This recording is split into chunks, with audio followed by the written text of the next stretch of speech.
So if you're here, again, you're going to be learning about IGLing.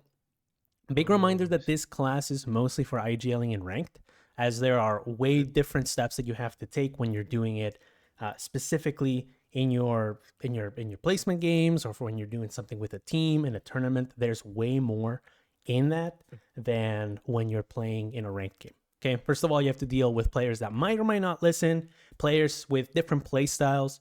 We're going to be talking a little bit about figuring that out. But for now, let's get the basics out of the way. What is IGLing, right?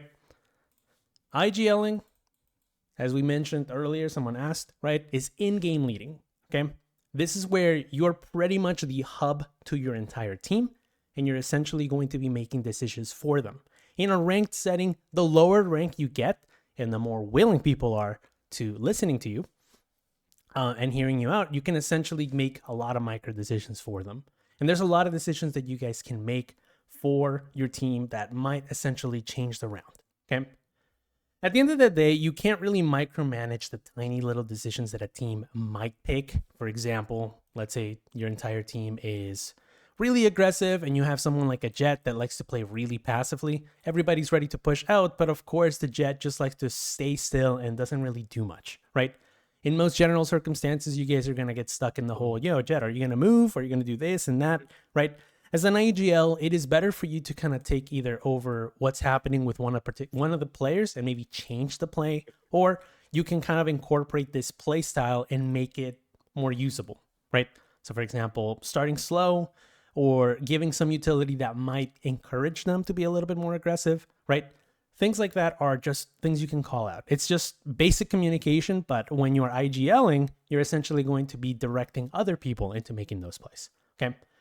So for that, the IGL is really important for a couple of reasons. Number one, okay, they have a lot of importance when it comes to the engagement, when it comes to the engagement of a fight, the engagement before a round. When the round ends, for example, they might have to go through a lot of the information that people had. I tell IGLs that really, really want to practice and get good. I tell them to basically get a notepad, get their iPad, have their phone, and while they're playing, just essentially take notes of what's happening in each round. Round one, they played pistol. The Yoru like to essentially play on the opposite side of the map, okay? And while everybody else was trying to play on A side, Yoru was on B.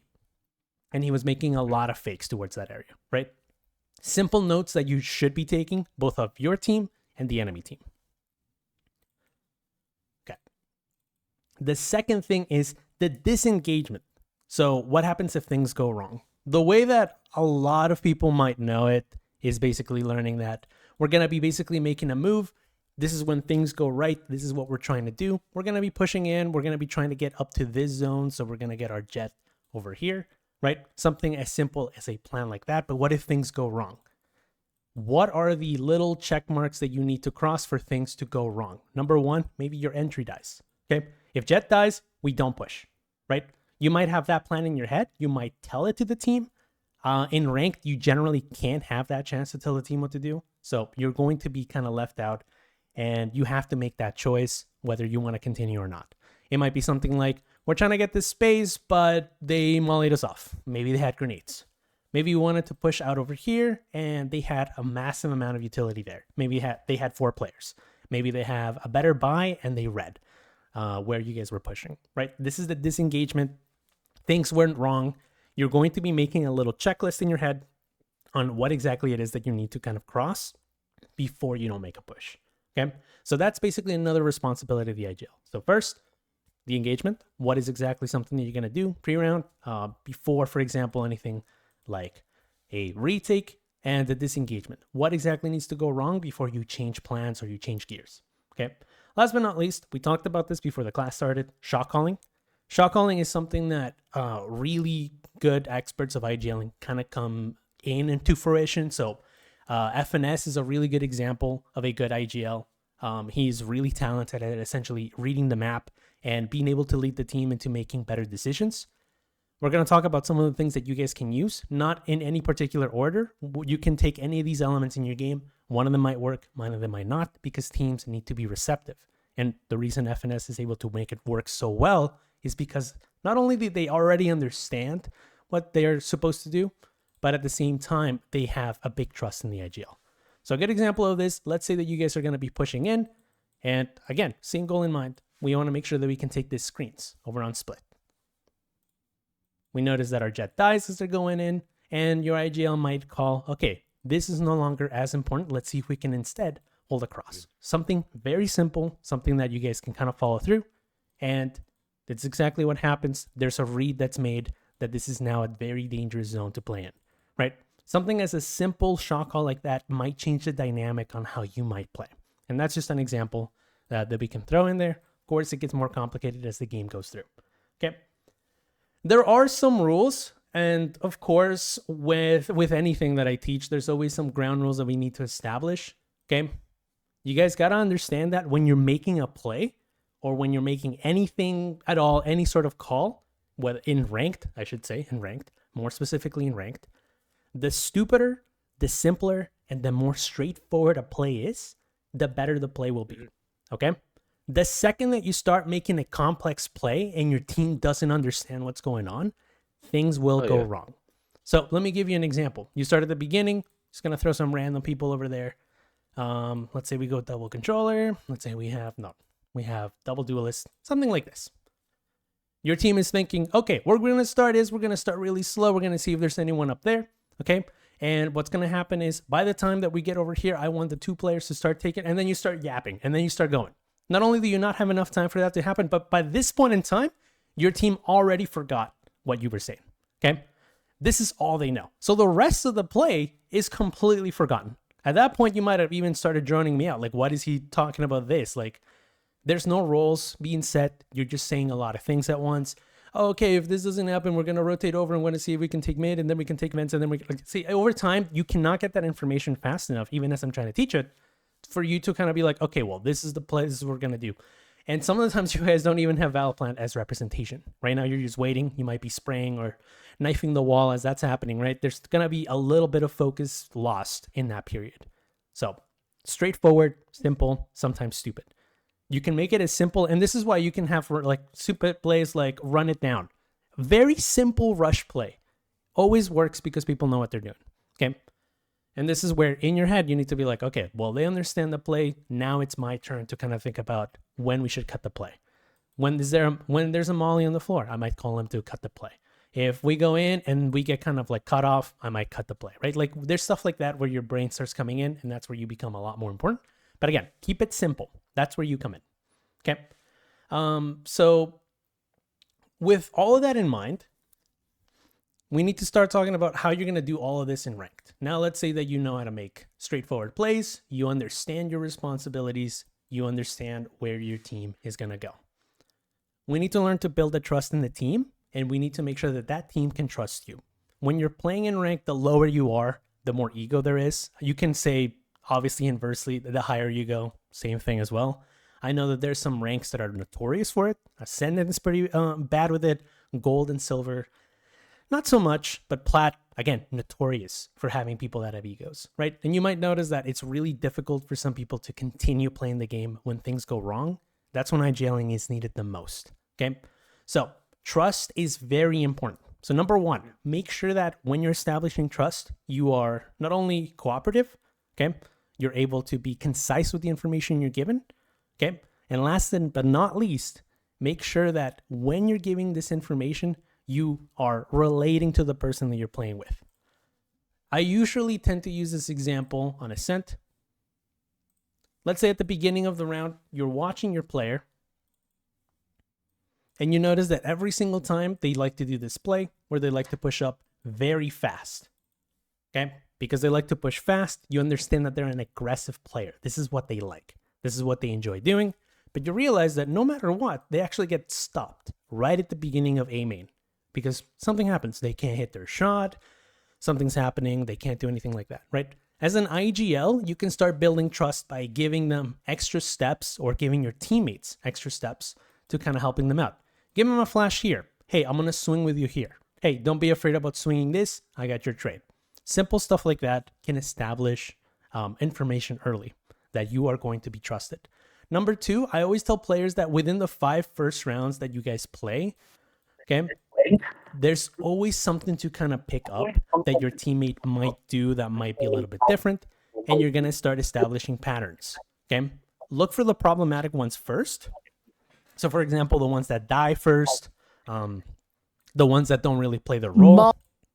So, a good example of this might be you might have a Sova and he doesn't drone, right? That's problematic. You might have a controller player that smokes really late. Again, problematic. You might have a Jet that doesn't even go in or dies too early, right? Again, look at those problematic little signs right there. It is up to you to make the discretion of what exactly is problematic to you, and that kind of directs your playstyle. That's how you get an identity when you IGL. So don't be too worried about, oh, I'm not really sure where exactly to go, what exactly is problematic. You'll know. When you're playing the game and you notice that, oh, okay, I wish that we had a dart over here, that's a problematic sign, right? Then you can start asking questions. Did you dart?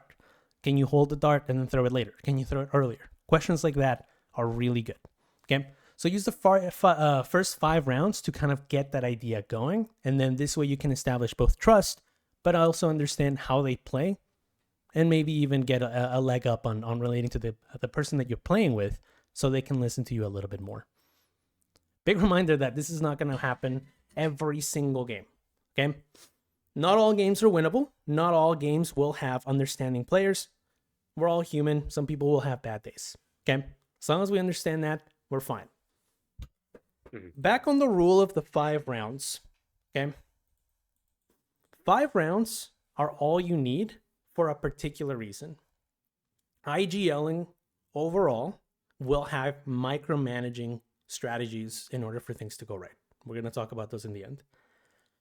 In order for you to be able to properly play within those 5 rounds, we need to understand what happens when you exercise both freedom and when you exercise micromanaging. Some players like a mix of both. Some players like only one thing or the other. It's a spectrum of the 3 things, okay? Maybe some more than others, but as long as you understand that that is part of what they like, you should be able to make a decision on how you'll play later. And this is why I tell players, if it's too much information for you guys to understand or kind of think about, you got to make sure that you have a piece of paper on or near you or maybe anything like that. So you can take notes and get better at it. Over time, you won't even need it. You'll understand that there's information out there that's not really that necessary, okay? So what is freedom? Freedom is letting a player experiment, letting a player understand what exactly it is that they do when there's particular rounds. For example, how do they react when they're being pushed back? How do they react when they're trying to push forward and there's a one-way? Things like that are examples of freedom, letting a player make their own decisions.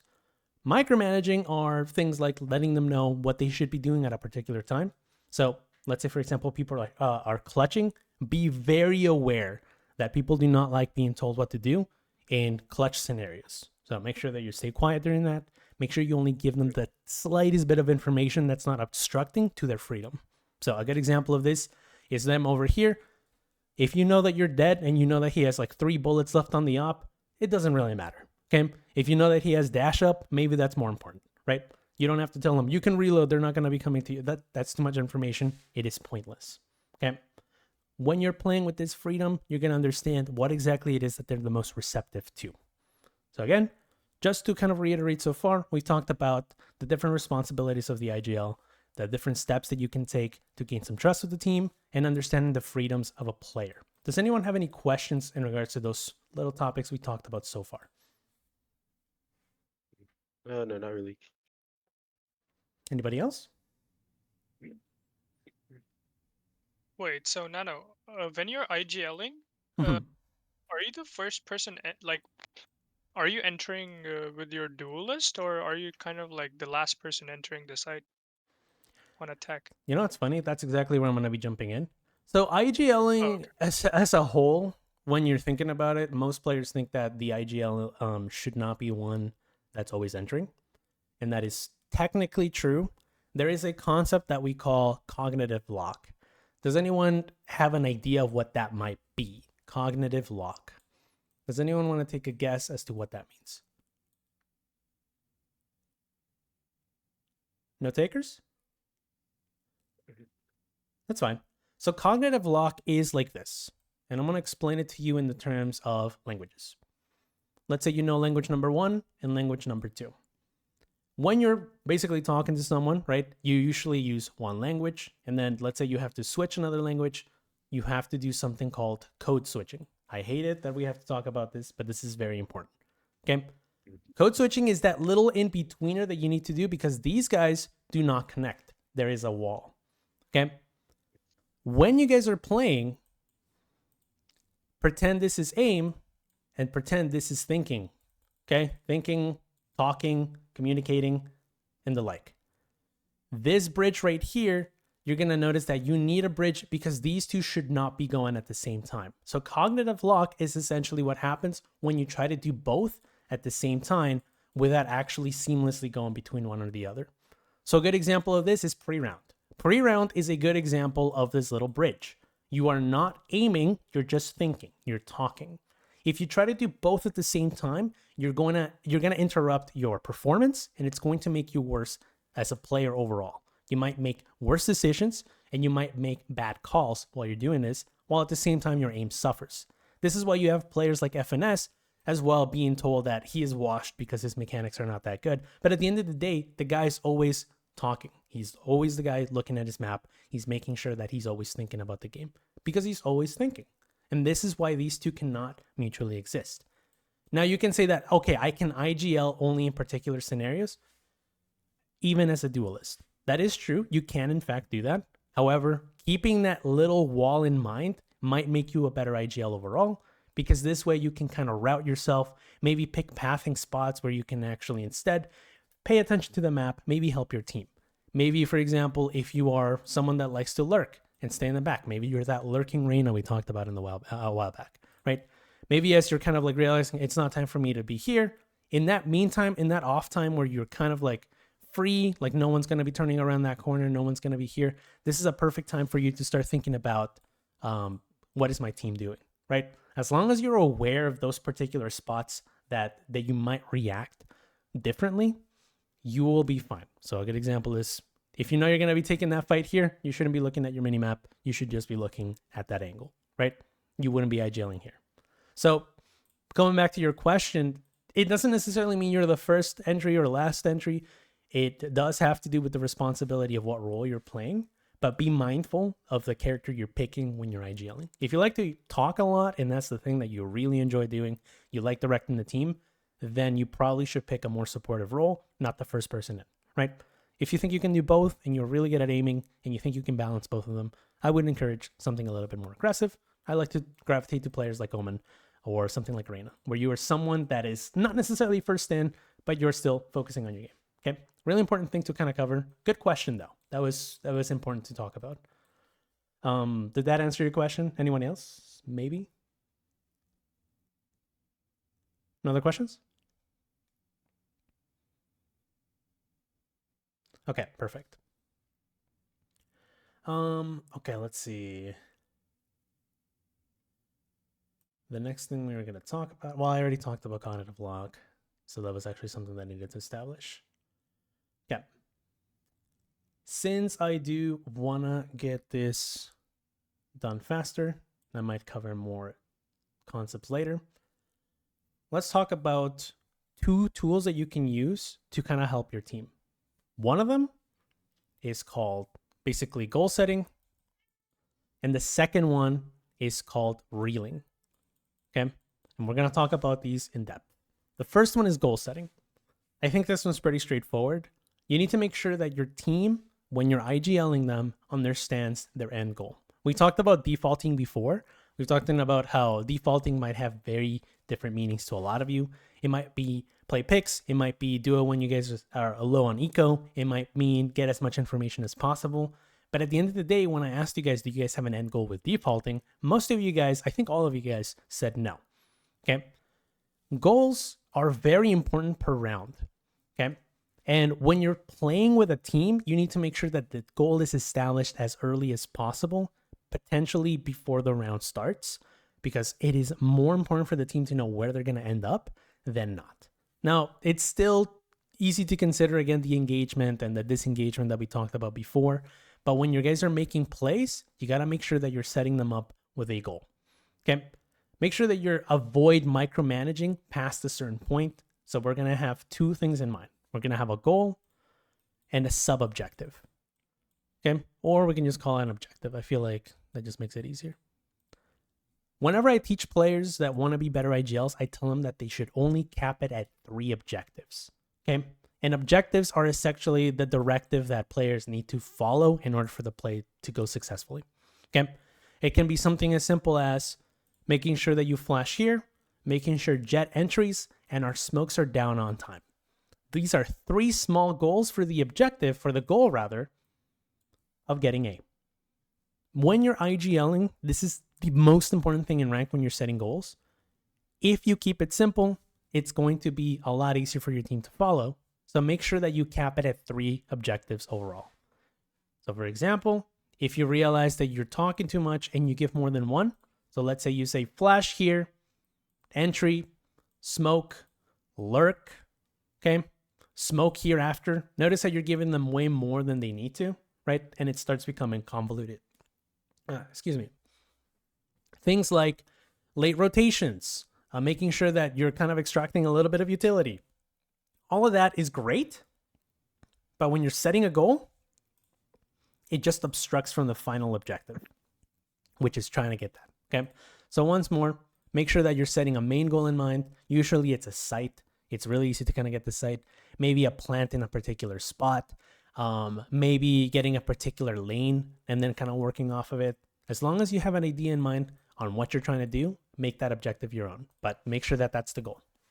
And then of course, like I mentioned in the red, it's just basically things you're doing to get that goal finished up properly. Does anyone have any questions on goals? No, I don't have any questions. Okay. Do Also, you have any my questions? bad if there is some noise. Quiet. No, no worries, no worries. Yeah, like If our you internet wasn't want, feel free to mute if you feel like it's obstructing the class. I don't hear it, but okay. but anybody else have any questions? None? Perfect. Okay. Let's talk about reeling. Reeling is one of the main things that you should know as an IGL that's playing in ranked for one particular problem: overextending. Okay. Overextending is it's very popular, I'd say. I feel like a lot of people try to get clips. I feel like a lot of people try to make sure that they're doing the best that they can. So they tend to do goals like they want to cater to a more aim-oriented environment, so they keep pushing out way more than they need to. Sometimes this might end in really good rounds for them and an overall destruction of the enemy team's morale, and sometimes it just ends with an important piece of information that we had to just completely be demolished. So we're going to bring back that example of Split where we mentioned that we wanted to take over this area right here. An example of overextending would be if we wanted this control right there, overextending would be them pushing past that box and trying to look for more kills. This is why it is important for you guys to make an idea of where exactly it is that you guys want to end with the objectives in mind, okay? Because what's happening is if you say that you want A with the objective of controlling this, and someone pushes past that, it endangers the play. Reeling is something as simple as telling your player you're overextending, you're going too far, you're doing this and that, right? It's a small nudge, okay? It's a small moment where you're kind of helping them a little bit get better at when you're micromanaging them, but at the same time, it is very important because in ranked, players tend to do this a lot, okay? So pay attention to people when they're playing. Make sure that you're watching their sides if you're trying to be a little bit more talkative or you want to have more control of the round. But keep an eye on where exactly the dangers lie. And this is going to come with time and experience. But at the same time, if you're taking a lot of consideration and taking those notes, you can start noting these things with a map like I'm doing right now, where you start thinking, hey, this is a really dangerous area. There's no reason to push towards their spawn. Heaven was not a good spot for us. It's not optimal. Let's just keep smoking this off. So if anyone that's pushing up through ramps, you know that they're going to be entering that really bad spot, right? That's one example of reeling that we just covered. Does anyone want any other examples, or are we good to move on to the next bit?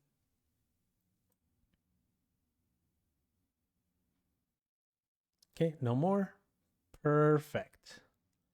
Okay. So we're going to lastly talk about buy phases. Okay. So the pre-round phase, the buy phase, all of these are really important for one reason, and it helps you plan. So we talked about goals. We talked about objectives. We talked about reeling just in case for the micromanagement. We talked about freedom as well, right? A lot of different topics there. How do you use your time that you've been given? I always talk about it in terms of allotting your buy phases properly. So generally, you have 30 seconds in your buy phase. In pistol rounds, you get 45 seconds. I tell players that they need to make sure that they're properly organizing this time, and this is something that you need to use, particularly if you're playing with really disruptive teams or teams that just like to make a lot of noise before any play is being made, or teams that you're actually playing with in a tournament, for example. So there's two ways to kind of go about it. So the first one is make sure that you can section your time off properly. I always tell players that the more time they have more time to kind of mess around. So on the 45-second mark, you guys can kind of get introduced. You guys can kind of figure out what's going on in the first 15 seconds and then leave the last 30 seconds to kind of make a play, right? Maybe talk about their comp, maybe talk about some predictions that you might see, something of the like. When you guys are doing normal rounds, you're going to notice that there is not enough time to make a proper play. So again, we talked about how you guys can keep it short and concise, but sometimes that's going to be a problem. So I tell players that to use 10 seconds to continue thinking about that last round. You can use that to maybe kind of give them a little bit of a morale boost. Hey, it doesn't matter. That shot kind of sucked. Happens. Like anything in regards to just kind of messing around, joking around. But as long as you guys are staying within some sort of topic, maybe you get a little bit more, maybe a little bit less, some leeway. But you got to make sure that you use a little bit of time given to you appropriately. The last little bit, I tell players that you can split it up in many different ways. The last 20 seconds-ish that you can use can be done in, number one, you can use it to ask questions. What happened there? How did you die? What happened when you pushed up? What did you see this? You usually do not get enough of a chance to ask everybody. So make sure that when you're looking at your players, you're paying attention to which one had the most importance in that round. So maybe it was a Viper with the lineups. Why couldn't you do lineups? Or maybe it was the Jet with the entry. We need a side take on rush. Why couldn't we? Okay. Things like smokes, right? Why weren't the smokes down fast enough? What stopped you, right? Maybe a lurk. All of these things are very important, and it is up to you to kind of decide. Unfortunately, there's no guide. There's no Overwolf package that you can use that will tell you who to ask, right? There's nothing that you can do. You just have to get the experience for yourself and ask the questions. And as you're playing, you will kind of form a puzzle together to kind of get a bigger picture of who it is that you need to ask. So make sure that you ask a question. And while that's happening, try to use that information with the rest of your information, right? Take note and observe the enemy's previous plays. Have they pushed out before, right? Notice how the enemy has adapted to you. Have you been exploiting a weakness, or have they been exploiting a weakness on your part, right? A good example of this with a lot of players that play here, they might see something like a Sage, for example, and they see in the mid that they like to use this wall, right? Maybe you're exploiting the weakness by breaking down the walls, and you're realizing that there's really no mid control at the end of the day, right? Maybe as you're playing, you're having a really hard time breaking through here because of a trip or something of the sort, right? Are there any weaknesses that are basically being exploited by either team? And last but not least, prepare some trump cards. You can use that. Hey, while we're playing, if we're realizing that nothing's happening, let's see if we can get some orbs at the end of the day, right?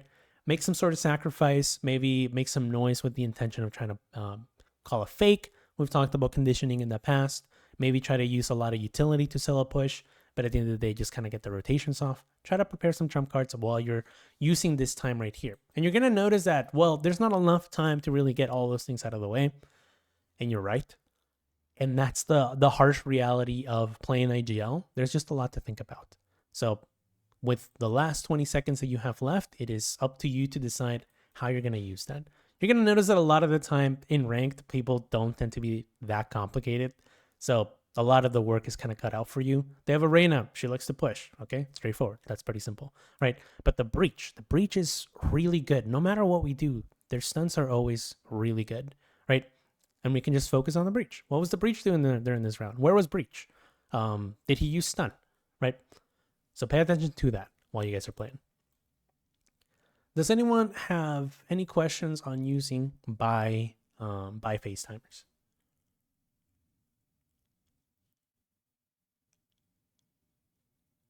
None. Okay, perfect. So I might in the future give you guys a little bit more information on proper communication. I do feel that IGLing is really important for players that did request it, so that was what was given, right? But overall, hopefully this was a really insightful guide for those that were kind of asking how to get started with IGLing. These are some of the ground rules that you guys need to cover, some of the things that you guys need to know.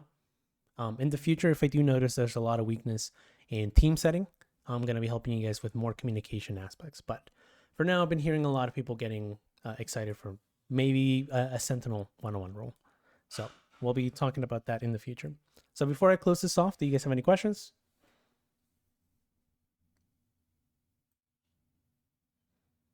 No questions? Okay, so that was IGLing. Thank you guys.